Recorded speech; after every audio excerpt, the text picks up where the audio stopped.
Crês, mas tens dúvidas? Há questões que para ti não fazem sentido nenhum e continuam a ser um mistério? Este programa é para ti. Vem desmistificar. Ao longo de 14 programas, tratamos de 7 temas que pessoas como tu e eu queremos ver a mais claro. Hoje, vem desmistificar a visão cristã da morte com a irmã Sandra Bartolomeu, religiosa das Servas de Nossa Senhora de Fátima. Eu sou a Rita Francisco e este é o Take 1.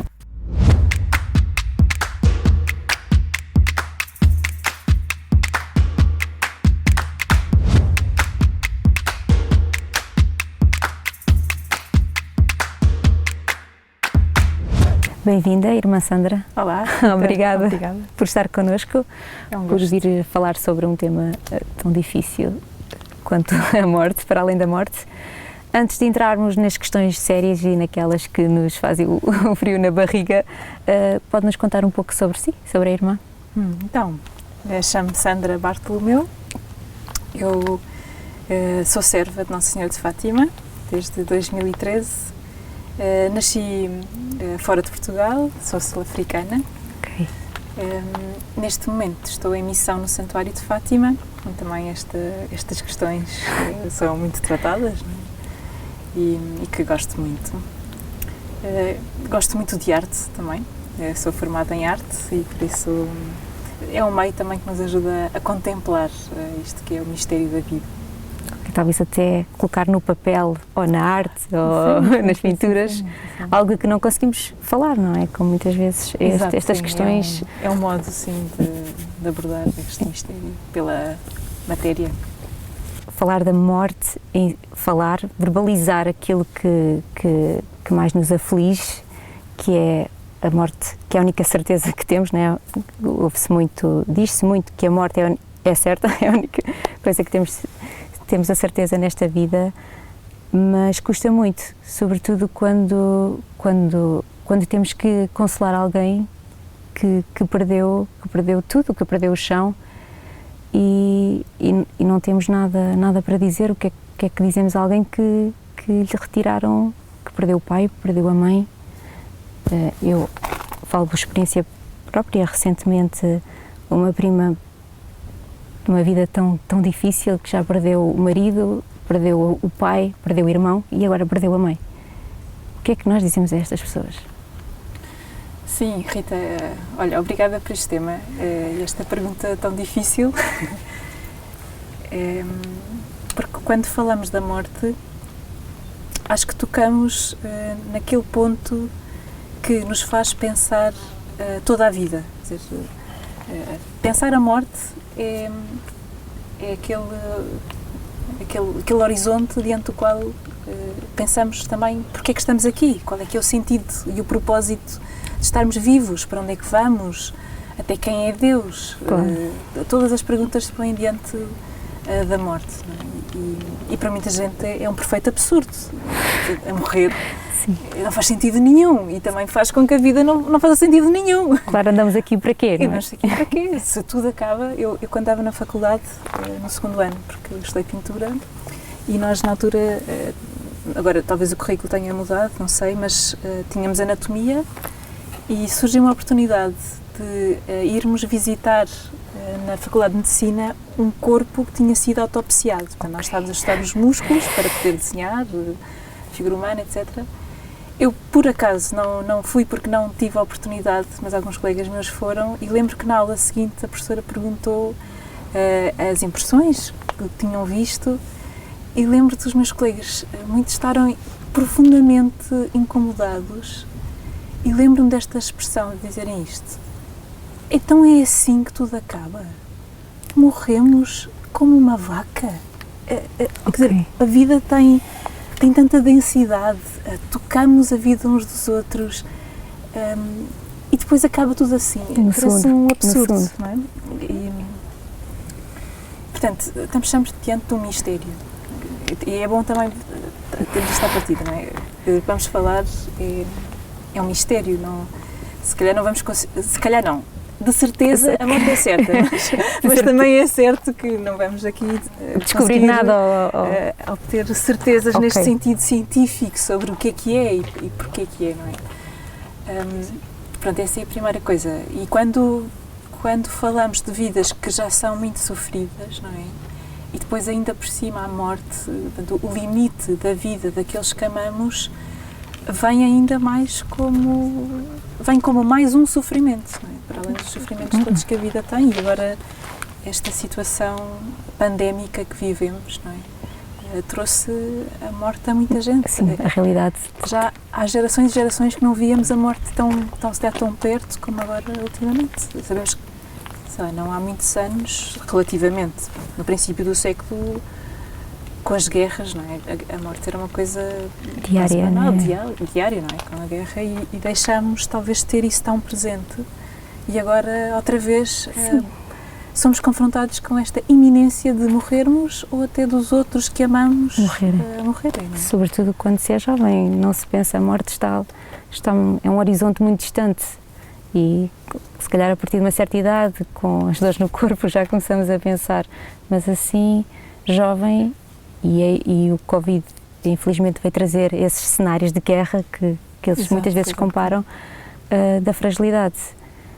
Mas uma das coisas que me inquieta, os cristãos dizem muitas vezes que quando há a morte, de certa forma para consolar as pessoas, que a vida não termina, apenas se transforma.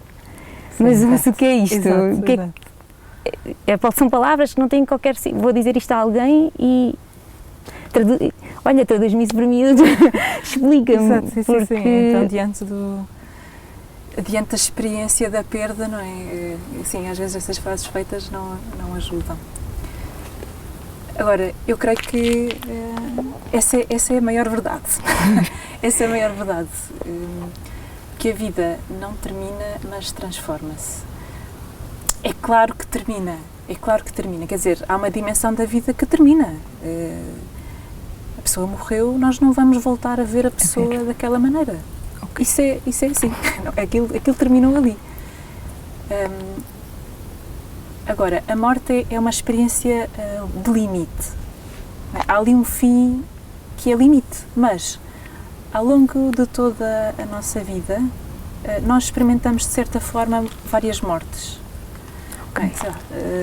Temos uma amizade, a pessoa foi para longe, ou houve uma discussão ou uma situação muito desagradável e que a reconciliação, voltar a relacionarmos com a pessoa não é possível, ou cada um mudou em certo sentido e afastámos-nos, aquela amizade de alguma maneira morreu.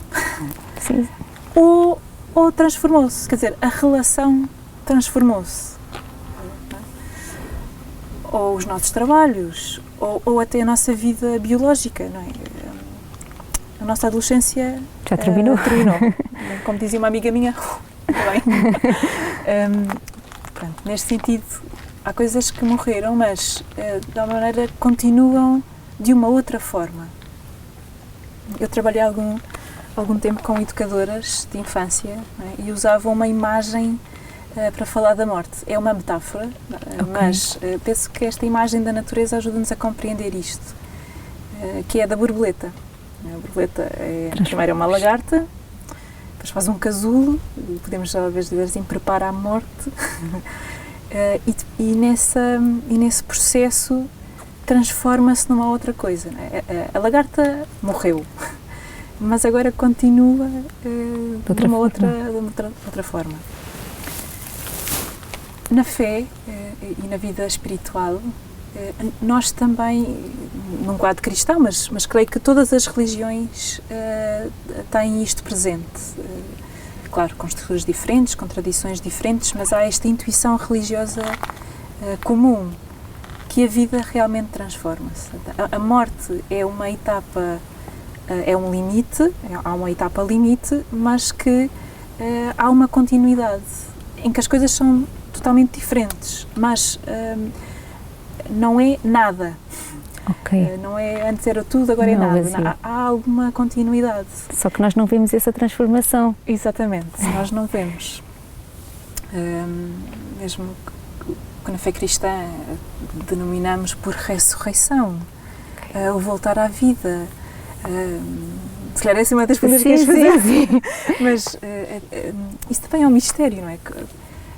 Como é que voltamos a ter um corpo depois de morrer? Então, no Renascimento, os arquitetos pensavam-se sobre isto. Então, depois de morrermos e de Jesus ressuscitar todos os que vierem a ressuscitar para a vida eterna, bem, a Terra vai ficar um sítio mega populacionado.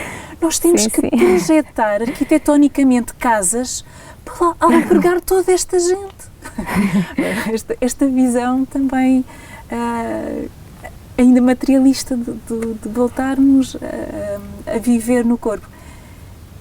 Nós queremos, no quadro cristão, que sim, mas de uma maneira completamente diferente. Quer dizer, o que era, passou. Não é? E na vida há uma... Nós experimentamos isto na existência mesmo sem morrer, biologicamente, que as coisas morrem, mas há uma continuidade. Uma coisa leva a outra e outra leva a outra. Há coisas que se transformam. E na morte até queremos isto, que há quase uma transubstanciação. Voltaremos a viver com o corpo, mas de uma outra maneira. De uma outra maneira. Também não sabemos como é que... Nunca ninguém veio cá dizer como é que era. É verdade. Nós nunca vimos, como diz a minha avó, ninguém voltou para nos contar como isso, tal e qual. Mas, assim como nós experimentamos pequenas mortes, também durante a vida, não é? No decurso da vida, na nossa relação com as coisas, com as pessoas, connosco mesmos, nós, pela fé, também experimenta, eu creio que nos é dado já saborear ou provar, assim como quem prova um bocadinho da massa, não é? Vislumbrar o que é que será isso da vida eterna. Quer dizer, evidentemente, na plenitude seremos surpreendidos, será sempre muito algo mais para além do que da nossa imaginação, agora não é? conseguimos imaginar, mas não será... Eu creio que não será assim tão estranho. Nós, se alguém deseja e procura interiormente a viver já nessa tensão, e pela fé nos é dado isso, já experimentamos em pequenas doses a vida o que é que eterna. pode ser isso, da vida eterna. Sim, o que chamamos céu, o que é isso? A vida eterna. Não é? Então, se supostamente é tão bom, né? se não devemos temer a morte, porque é que os cristãos temem a morte? Porque é que não? Exato.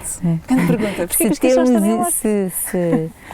Porque serve de certa forma para aliviar talvez a dor, sabendo que há algo para além da morte, mas temos tanto medo e não falamos, não se discute. Sim, há algumas razões bastante razoáveis para isto, não é? Bem, à partida, como tu estás a dizer, nós cristãos temos muito boas razões para não temer a morte. Temos muito boas razões porque acreditamos em Jesus que ressuscitou e portanto todo o Evangelho, a boa nova, nós dizemos de boa nova, que é o que significa Evangelho, significa isso mesmo, de alguém que é o próprio Deus, é o próprio Filho de Deus, que vem para nos salvar da morte. Não é só ensinar-nos a ser um bom mestre, vem salvar-nos da coisa que mais medo nos dá, que é de morrer. E São Paulo diz isso muito bem.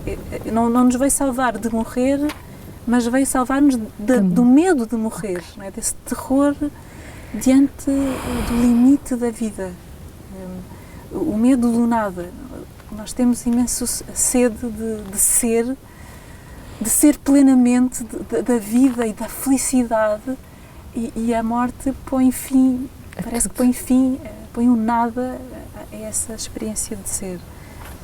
E Jesus vem salvar-nos exatamente isso, do medo de morrer, porque Ele tem a vida para nos dar. Então, porquê é que temos medo da morte? Porquê é que temos medo? Pois, bom, por esta razão que acho eu, que isso pode ser uma razão, porque não abraçamos ainda na plenitude isto que nós chamamos fé, não é? Este dom da fé, este anúncio da salvação de Jesus, ainda não temos totalmente e por isso ainda temos medo. A confiança não é plena, então ainda temos medo, porque como dizíamos, não é? A morte é um limite, é uma fronteira e para lá é desconhecido, ainda que tenhamos alguma intuição do que possa ser, ainda que tenhamos ouvido que é bom, mas a verdade é que é desconhecido e temos medo do desconhecido. Isso pode ser uma razão, não é? A confiança ainda não é plena e a morte é desconhecido. Acredito que também uma das razões, penso eu, poderá ser a dor da separação de quem gostamos, não é? Daquilo que temos e daquilo que construímos e ninguém quer perder. Na narrativa de Fátima, o Francisco declara muitas vezes que está prontinho para ir para o céu, portanto ele está plenamente convencido que será uma coisa boa porque vai estar com quem mais ama, que é o próprio Jesus, não é? Ele está sempre a dizer que bom que vou para o céu, até nem se importa estar doente e estar a sofrer porque já sabe que depois vai comungar plenamente, mas mesmo assim, ali na iminência da morte, diz à prima: eu vou ter tantas saudades tuas, quem dera que Nossa Senhora te trouxesse depressa. Portanto, mesmo ele que vai abraçar a plenitude e está plenamente convencido, sente a separação, não é? Sente a separação. Portanto, há também aqui um lado, e bem neste sentido que é natural, e se Deus criou assim é porque é bom, há um lado perfeitamente humano, não é? Que é dos nossos laços afetivos que tecemos com as pessoas, com as coisas, e esse limite que é a morte vai... Bom, embora ele se transforme, portanto há uma continuidade, mas não será a mesma coisa, não é? E até comungarmos plenamente outra vez com as pessoas, até comungarmos plenamente, porque ainda não comungamos plenamente, embora estejamos aqui uma à frente da outra, não sabemos quando é que isso será, não é? Portanto há também essa questão da separação que nos custa e com o qual sofremos. Sim. Mas também acho que isto tem tudo a ver com o mistério que é a própria vida, não é? Como dizia, este tema da morte faz realmente pensar sobre o que é que estamos aqui a fazer, o que é isto de estar a viver, não é? Para que é que vivemos, para onde é que vamos? E devo existir se a vida é a morte, porque é que eu estou a trabalhar, porque é que eu estou a construir, porque é que eu estou a esforçar-me doente, porque é que... Sendo que no instante acaba tudo, não é? E depois também levanta aquela questão de vemos os outros a sofrer e pessoas boas, jovens, crianças, e eu penso muitas vezes nisso, que costuma-se dizer todos temos aquilo que merecemos, o que não é verdade, porque eu acho que não temos, não podemos, não pode ser, não quero acreditar que isso aconteça, que isso seja verdade, porque o que é que aquela pessoa fez para estar a sofrer? Porque é que Deus a levou? Porque é que Deus levou a minha tia, a minha avó? E acredito uma mãe que diga o meu filho, porquê?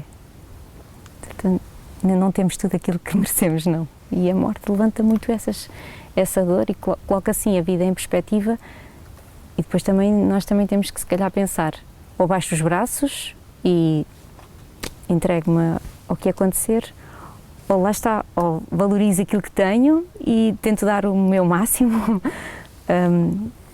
ser o melhor que consigo. Acho que a morte também tem esse lado, não é? Esse lado, não é? Sim, esse é o lado positivo e acho que verdadeiro da questão. Tu agora falaste de muitos pontos ali muito quentes, muito interessantes, mas se calhar eu gostava de falar disso agora que disseste, não é?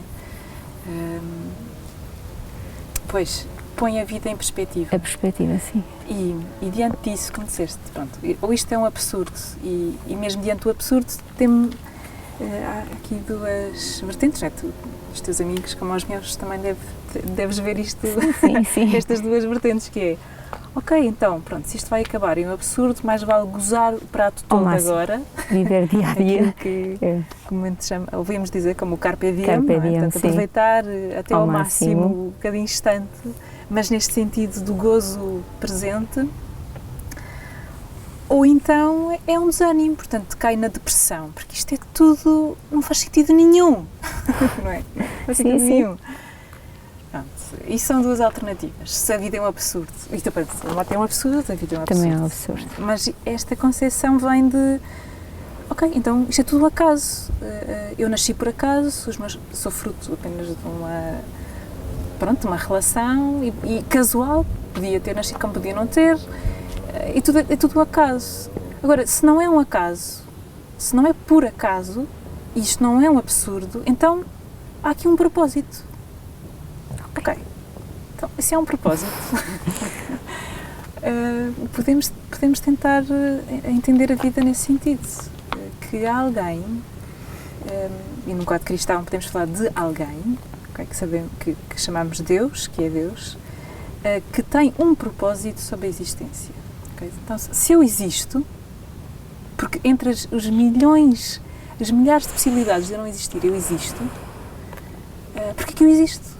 Qual é o propósito? E se há um propósito, então o tempo que eu tenho de viver, as relações que tenho com que me relacionar, há um propósito para isso. Então a vida não é tipo, pronto, estou aqui para viver, agora que chatice, tiraram esta pessoa com quem gostava, que chatice, e a morte também como um castigo, sentimos isso sensivelmente assim, mas tudo aparenta como um processo. A minha vida é um processo com um propósito, e creio profundamente nisto, que no amor de Deus a Lorinda Alves diz isso num comentário a um livro muito interessante, que eu aconselho a ler, que é O Príncipe e a Lavadeira. Ela faz um comentário àquele livro, diz, eu creio que é ela, mas eu espero não estar enganada na citação, ela diz, entenderemos bem a nossa vida se entendermos como uma história de amor. Ok. Então, se tivermos este prisma da vida como uma história de amor, como um processo que acontece por amor, se este é o propósito, então, eventualmente também podemos ver a morte como parte deste processo, como parte deste processo, exatamente. Portanto, nem acaba na morte, mas a altura em que a morte aparece pode ser parte do processo que me faz avançar no propósito da minha própria vida. A morte é mais uma etapa? É uma etapa que eu integro deste caminho. No meu propósito. Okay. Eu vejo na minha vida, perdi a minha avó não há muito tempo, uma das minhas avós. Ela ficou muito doente, começou com demência e Alzheimer, e às tantas ficou muito, muito limitada. Ela vivia só com o meu avô.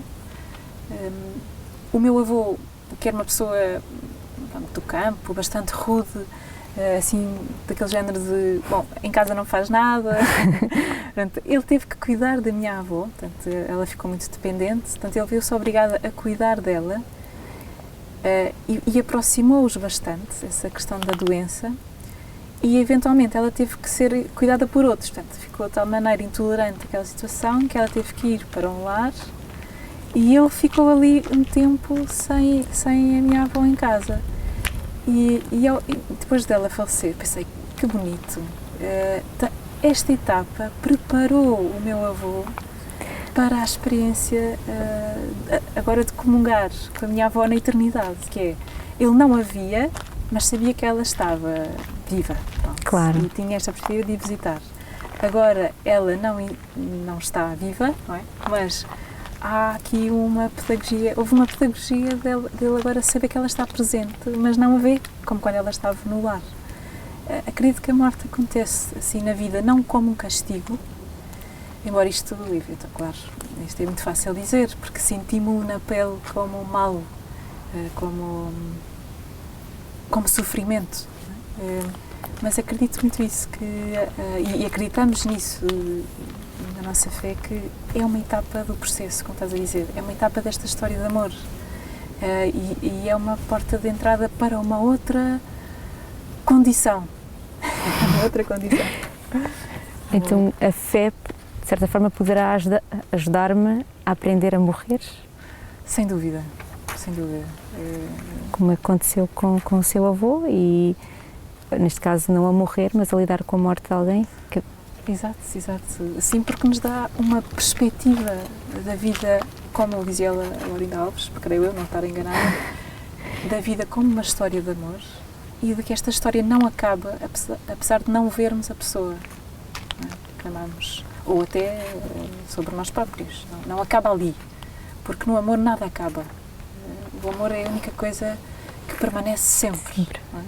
A relação permanece sempre. Mesmo até na nossa... A vida eterna aqui até podemos dizer que era a vida eterna nas nossas memórias, no nosso coração, não é? Ela permanece. Sim, na memória, mas penso que em termos de fé, mais do que na memória, tipo, não é só ela não permanece viva só porque está ali numa lembrança. Ela permanece viva, permanece efetivamente. Mas se calhar isto é matéria para uma próxima conversa. Para uma próxima conversa, acho que ainda temos mesmo muito, muito para conversar. Muito obrigada. Então continuamos a desmistificar. Obrigada, irmã Sandra. Nada, Rita. Obrigada também. Ainda há tanta coisa que ficou por esclarecer, tantas dúvidas, tantas inquietações. Portanto, não percas o segundo take. Vamos continuar a falar sobre a visão cristã da morte com a irmã Sandra Bartolomeu. Não percas!